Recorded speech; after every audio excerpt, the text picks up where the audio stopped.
Good morning. I'm Amelia Lee here with you on this Tuesday, July 1st. It's 6 o'clock this morning. And Megan, it's been a hot couple of days, hot few months as well. Not a fan, but what's going on for our Tuesday ahead? Well, it is a hot start to your day and a cool afternoon for the first day of July. Now, that's going to be a very short trend as we do warm up heading into the remainder of the week. But here's what you need to know heading out the door. Temperatures right now sitting in the 70s across the region. You'll notice we do have a little bit of fog throughout the area. I'll touch on that in just a couple of seconds, but the high temperatures for the day are in the low 80s. Here's a look at the visibility this morning. Just some patches of fog here and there right behind where that rain just went through, so be careful as you're driving on the road. Speaking of the rain, here's where it's located right now. You'll notice we're seeing some storm activities, especially as you're heading towards Martin County this morning. We'll see the high temperatures just a little bit earlier in the day around that 1 o'clock time frame because the rain will start to cool us down as we head overnight. Amelia. One person is dead after a shooting in Davies County. It happened around midnight yesterday when police were called to an apartment complex in Owensboro. They say they found two people who'd been shot in the chest. A man was found in the bedroom but later died after he was taken to the hospital. A woman who was shot and found in the living room of the apartment was taken to the hospital with non-life-threatening injuries. Neither of the victims' names have been released. A house was destroyed by a fire in Wayne County, West Virginia. It happened last Friday near Beach Fork Road. A fire also destroyed two homes in Kanawha County, West Virginia. Just after 5:30 yesterday morning, crews were called to a home on the 1000 block of the street. Firefighters say the fire spread to the house next door. It's not known what caused either one of those fires. The trial for Brooks Houck and Joseph Lawson resumed yesterday morning for its second week. They both face charges of conspiracy to commit murder and tampering with evidence in the presumed death of Crystal Rogers. A former co-worker of Joseph Lawson testified that Lawson said no one would ever find Rogers' body, and he planned to remove her teeth and, quote, let the hogs do the rest. Two witnesses have also said they heard Lawson discuss moving a body. Stephen Lawson, Joseph's father, was convicted of conspiracy to commit murder last month in a separate trial. This trial was expected to last a few more days. Brian Coberger has agreed to plead guilty to murdering four University of Idaho students. It's part of a deal with prosecutors to avoid the death penalty. A change of plea hearing is set for Wednesday. The 30-year-old is accused of stabbing the students to death at a rental home near campus in November 2022. Coberger was arrested in Pennsylvania weeks after the killings. He'd been a criminal justice graduate student at Washington State University. The coroner says a 7-year-old boy drowned at a Richmond pool yesterday afternoon. Maggie Rickerby talked to a witness who was at the pool. The Madison County coroner confirmed that a 7-year-old boy drowned here today at the pool. And he tells us that he was pronounced dead at the hospital. One woman who wishes to stay anonymous tells us what she saw on what started as a fun pool day. Then it turned into something way more serious. The woman says she looked over and saw lifeguards pulling a little boy out of the pool, immediately starting CPR. Others ran to get an AED. My friend that was with me is actually a nurse. She jumped up into action. She was like, hey, I gotta go. Are you okay? And then she just kind of took off. Emergency services were called. As they put him on the stretcher, one of the paramedics is on top of him, pumping his chest.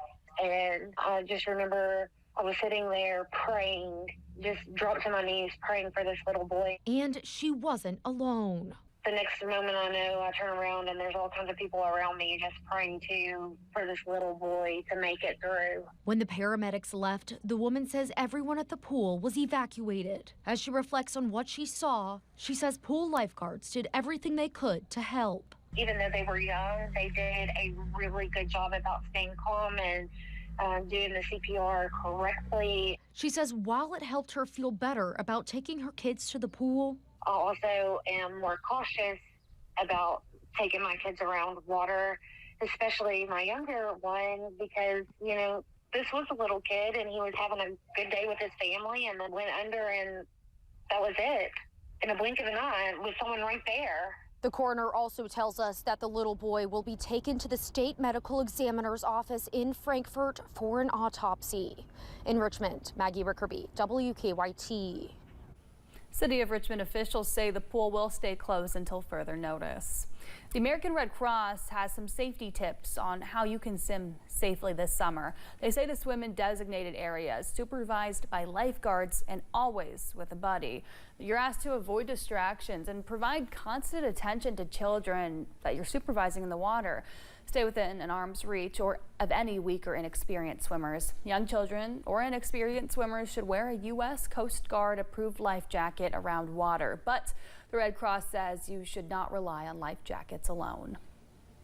The Consumer Federation of America reports that insurance rates are climbing as the cost of weather disasters in the U.S. grows. In Kentucky, insurance premiums are up 35% from 2021. And if costs are going up, you'll want to make sure your policy fully covers storm impacts on your property before the next storm hits. Insurance agent Cloud Singleton is encouraging people to take some time to find out what they're actually covered for when bad weather hits. Just walk through those scenarios with your agent. It's a big deal. It's a bigger deal after the fact, and you're scrambling and asking questions.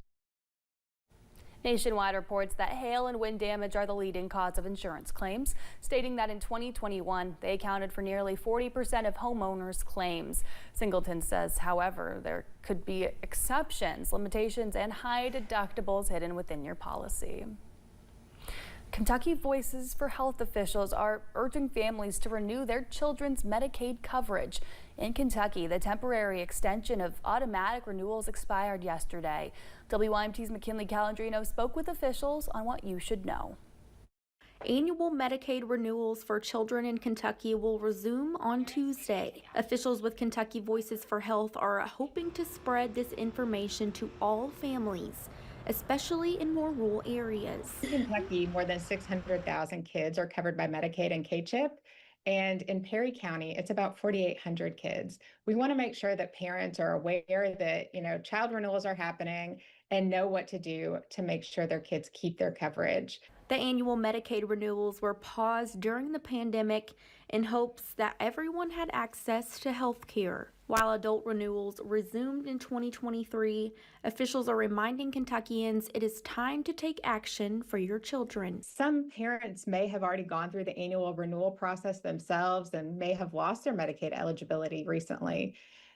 We don't want parents to be discouraged and think that their kids are no longer eligible for Medicaid because income eligibility is higher for kids.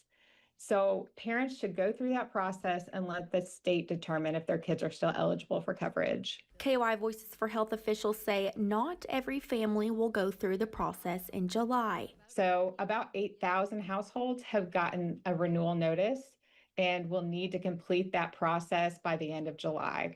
Other households will get notices later in the year. Families are encouraged to monitor their mail for paperwork or by visiting connect.ky.gov or visiting your local DCBS office. In Perry County, McKinley Calandrino, WYMT Mountain News. For more information about the renewal process that starts today, you can visit our website, WYMT.com. Well, several new laws go into effect today in Tennessee. One of them bans the use of Glock switches. The devices are used to convert regular pistols into automatic weapons. The new ban ensures harsh penalties for anyone caught with the device on a gun. It also expands the definition of a machine gun in the state. In addition, the new law expands penalties for felons found in possession of a gun in the state.